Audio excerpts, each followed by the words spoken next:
Salut, j'espère que tu vas bien depuis hier. Alors aujourd'hui, on va parler d'un nouveau sujet qui est comment ton cerveau réagit pendant une agression. En fait, déjà, il faut comprendre que le cerveau est divisé en trois parties distinctes.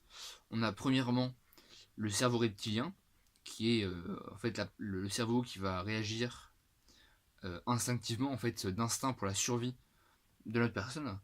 Donc en fait, c'est lui qui va gérer en gros la recherche de nourriture, les réactions d'attaque ou de fuite, les relations sexuelles, etc.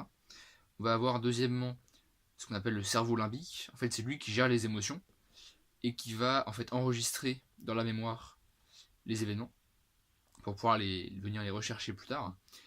Et on a troisièmement le néocortex. Donc le néocortex, en fait, c'est la partie la plus importante du cerveau qui fait à peu près 85% du cerveau humain.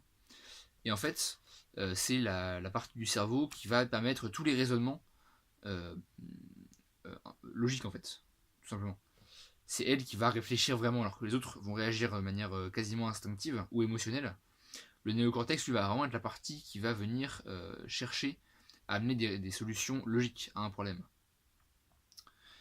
Donc, face à un agresseur, en fait, l'information va passer par ces différents stades. Donc, d'abord, le cerveau reptilien va réagir. Il va se dire, est-ce que je fuis? Est-ce que je combats? Est-ce que je continue à essayer de parlementer, etc. Donc en fait, il va vraiment voir les solutions basiques, c'est-à-dire fuir ou se battre. Ensuite, on va avoir le cerveau limbique qui va amener l'émotion, donc la peur, je sais pas moi, la haine, la colère. Voilà. Et on va avoir en troisième partie le néocortex, qui lui, en fait, va plutôt, du coup, venir vraiment réfléchir à la situation et voir comment est-ce qu'on peut s'en sortir. Donc je vous invite vraiment, quand vous êtes face à une situation difficile, à ne pas laisser votre cerveau reptilien réagir en fait parce que lui donnera uniquement une réaction instinctive. Donc ce sera pas forcément une bonne réaction dans la mesure où toutes les situations ne se règlent pas forcément par la violence ou par la fuite. Donc essayez, si vous n'êtes pas en danger imminent, c'est-à-dire que votre agresseur ne vous attaque pas physiquement, par exemple c'est quelqu'un qui vous menace verbalement, essayez de ne pas réagir de manière instinctive ou émotionnelle, mais plutôt de réagir de manière réfléchie. Voilà, soufflez, prenez quelques instants pour réfléchir.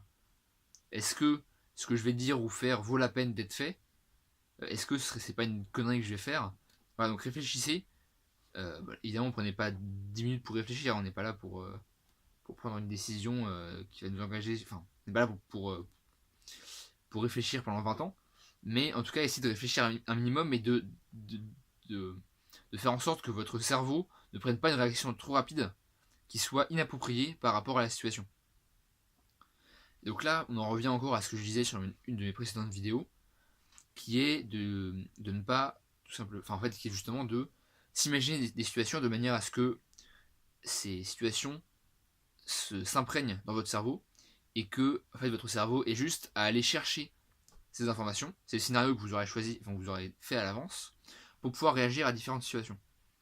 Alors que si la situation est complètement nouvelle pour vous, ben en fait votre cerveau ne saura pas forcément quoi faire si vous n'avez pas l'instinct qu'il faut. Donc soit vous n'aurez pas l'instinct, soit il faudra prendre assez longtemps à votre cerveau pour réfléchir à la bonne solution, sauf que peut-être que du coup, en fait, vous n'aurez pas plus le temps de la mettre en œuvre. Donc il va falloir en fait entraîner son cerveau à ne pas forcément suivre son instinct ou ses émotions, mais à réfléchir. Alors évidemment, encore une fois, je répète, s'il y a un danger immédiat pour votre vie, bah, évidemment, réagissez de manière instinctive. Voilà, combattez, fuyez, etc. Mais quand vous pouvez, évitez de suivre votre instinct ou vos émotions et réfléchissez. Voilà, donc ça, à mon avis, c'est vraiment un point important de vigilance personnelle.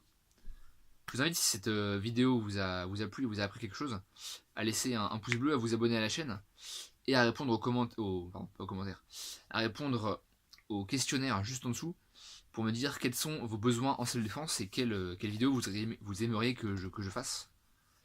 C'était Charlie de la chaîne Défense Active, salut!